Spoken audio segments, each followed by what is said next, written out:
நன்றி, வணக்கம் பேத்திகளே, பேரமுட. நான் பிள்ளை வீட்டுக்கு வந்திருக்கிறேன். நீங்கள்லாம் நல்லா இருக்கணும், 100 ஆண்டு காலம் நல்லா இருக்கணும். நம்மளோட ஆசீர்வாதம் எப்பவும் கிடைக்கும் சாமி. நீங்கள் நல்லா இருக்கணும். இந்த பாட்டியை மறந்துடாதீங்க. எங்கே இருந்தாலும் என்னை நினச்சிக்கணும் சாமி. உங்களையெல்லாம் நினச்சிக்கிட்டு தான் இருப்பேன். என்னவோ நான் பார்க்க முடியாத சூழ்நிலையில் இருக்கிறேன். இது தோசை சுட்டுது எங்கள் பொண்ணு.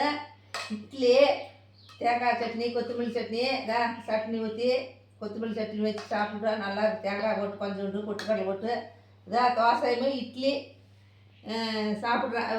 பொண்ணு வீட்டுக்கு வந்து நேற்று வந்த ஊர்லேருந்து எங்கள் ஊர் கிராமத்துலேருந்து நேற்று வந்தேன். நீங்களாம் நல்லா இருக்கணும் சாமி. நீங்களாம் இப்படி செஞ்சு சாப்பிடுங்க. நீங்கள் நல்லா இருக்கணும். உங்களுக்கு எந்த பிரச்சனையும் வராது. உங்களோட மனசு நல்ல மனசுக்கு நல்லா இருக்கணும். நன்றி, வணக்கம். நல்ல பாட்டியோட ஆசீர்வாதம் எல்லாத்துக்கும் உண்டு. எப்பவும் கிடைக்கப்பட ஆசீர்வாதம் எப்பவும் கிடைக்கும். என்னை மறந்துடாதீங்க.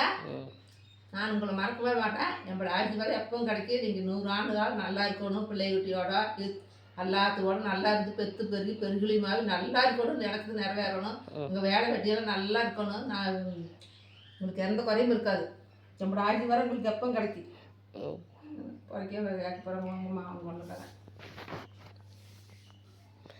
சரி, okay friends, subscribe okay, okay, like பண்ணுங்கள், பண்ணுங்க, சப்ஸ்கிரைப் பண்ணுங்கள். பாட்டி சாப்பிட்றதுங்க தம்பி.